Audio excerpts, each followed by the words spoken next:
Le droit et la conservation. Le droit est un outil essentiel à la conservation.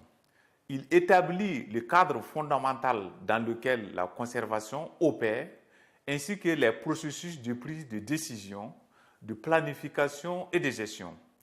Le droit prévoit des outils directs pour la conservation, tels que les restrictions ou les procédures s'appliquant à certaines activités ou encore les conditions pour la protection de certaines aires.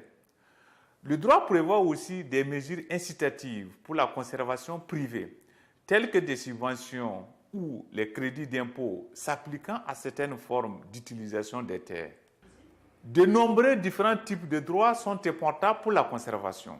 Parmi eux, on peut compter ceux qui incluent les lois gouvernant les écosystèmes particuliers tels que les zones humides, les forêts, les lacs, les mers, les terres arides et les littoraux, mais aussi les lois gouvernant des secteurs spécifiques tels que le secteur minier, de l'agriculture, de l'eau et de la pêche.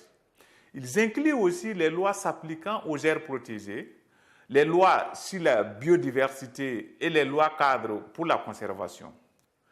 D'autres domaines importants sont les lois reconnaissant les droits des populations autochtones, des communautés et autres droits relatifs à l'environnement, ainsi que les lois s'adressant aux activités nuisibles, telles que les règles pour l'évaluation de l'impact environnemental et des réglementations sur la pollution et les substances chimiques.